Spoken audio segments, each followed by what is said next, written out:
Welcome. After the failed Soviet counterattacks at Brody, where the Soviets lost a great opportunity to inflict crushing casualties on the German panzer spearheads, Army Group South continued its drive into southeastern Europe, with their eyes set on the city of Kiev. If you have watched the previous video, you will know that an enormous battle of encirclement was happening at Smolensk. As Army Group Center was about to have a nice feast at Smolensk, Army Group South was looking to have a feast of their own. They looked to the city of Uman, where the remnants of the Soviet 6th, 12th, and 26th armies were positioned. These Soviet armies would be a nice treat before the march onto Kiev. Let's take a look at the numbers. Participating German units include the entire 1st Panzer Army, with 5 Panzer divisions, 3 regular motorized divisions, and 2 SS motorized divisions. The 1st Panzer Army has taken considerable losses from repeated Soviet counterattacks, but they still retain high operational capability. Behind the 1st Panzer Army, we have the 6th and 17th Infantry Armies. They included 6 Infantry Corps and the Hungarian Rapid Corps for a total of about 20 divisions. At this point, German infantry units are still very strong and have not taken too many losses. The 11th Army and Romanian 3rd Army would also play a role in this battle, but we won't be focusing on their actions. On the Russian side, we have remnants of the Soviet Southwestern Front, along with units from the Southern Front. 7 mechanized corps participated in this battle, but at this point the Soviets have lost pretty much all of their tanks due to their failed counterattacks and the retreat that followed. They're pretty much fighting as infantry at this point. 13 Soviet infantry corps would be involved in this battle, but they are also severely depleted, and many of them are the size of a division rather than a corps. The 5th Cavalry Corps also participated in this battle. All of these Soviet units came from 5 armies. I couldn't find any reputable sources on the total amount of troops that participated for both sides, but from my estimations, upwards of 500,000 German troops may have participated in this battle, while no more than 350,000 Soviet troops were involved. The Germans also had the advantage in tanks, with about 600 tanks compared to only 300 on the Soviet side. Germany also had complete air superiority, while the Soviets had a lack of morale. Not looking good for the Soviets at this point. Let's take a look at the tactical map. This is what the front looked like on July 10th. It seems to be rather stable except for a minor breach by the 1st Panzer Army. The Soviet command assumed the next German attack would be in the direction of Kiev to the northeast, a grave assumption. The battle begins. The German panzers made their first move with a devastating concentrated attack. The attack opened a gap between the Soviet lines, and for the next few days, German motorized units flooded themselves into the opening. German infantry units from the 6th and 17th Army followed the panzer spearheads closely, while the 11th and Romanian 3rd Army are engaged further south. Brody, who was the commander of the Soviet Southwestern Front, was under strict orders from Stalin himself to not retreat under any circumstances. Unfortunately for the Soviet troops, Brody followed Stalin's orders. The day is now July 18th. With the 9th, 11th, and 16th Panzer Divisions as the tip of the spear, the German panzers and motorized infantry surprised the Soviets by changing the direction of their thrust to the southeast. The gap formed by these 3 German units were reinforced and widened by the other units from the 1st Panzer Army. The German infantry corps behind them followed their advance and drove back the opposing Soviet defenders. At the same time, they shifted some of their units east to cover the extended flanks of the 1st Panzer Army.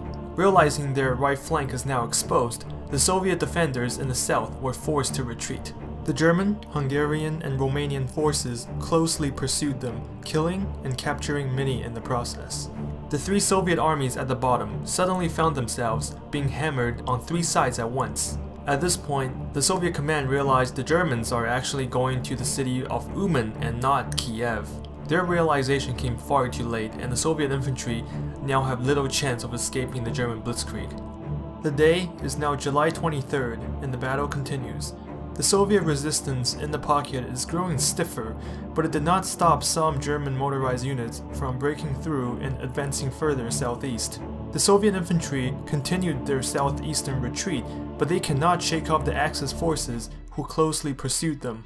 Many Soviet soldiers were taken prisoners in this hasty retreat, while others were killed from constant Luftwaffe strafe attacks. The Soviet forces in the north shift their units to the east to try to hold the line, while the German infantry do the same thing.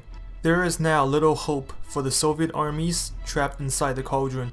The Soviet line in the southeast is completely broken, and the Panzer divisions can cover long distances without being slowed by Soviet resistance. Fresh Soviet reinforcements will arrive soon, but they will not be able to save the trapped Soviet armies. The day is now July 31st. A combined attack with the motorized units at the top and the infantry units to the left broke the remaining Soviet defenders into two sections. They're not long for life. Other German motorized units have already moved on from this battlefield and pushed further to the east, trying to cover as much ground as they can. Keep in mind that the German 11th Army is to the south of this map, so any Soviet unit that tried to retreat southwards would run into the 11th Army. Two new Soviet armies were formed around this time, the 37th and 38th armies, from remnants of previous armies and fresh reinforcements. These two Soviet armies would later fight in the fateful Battle of Kiev. By August 8, 1941, the Soviet resistance near Uman have stopped, and the Battle of Uman was concluded. The Battle of Uman was another major defeat for the Red Army. About 100,000 men were killed or wounded, and another 100,000 captured. Over 20 Soviet divisions were wiped off the board.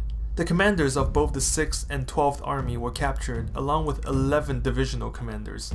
The original Southwestern Front at the beginning of Operation Barbarossa have pretty much ceased to exist.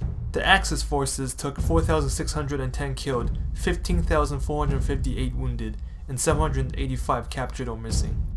This was a tactically beautiful battle to watch as it played out. Stalin's insistence on holding the ground for as long as possible instead of ordering an immediate retreat resulted in another big defeat for the Red Army.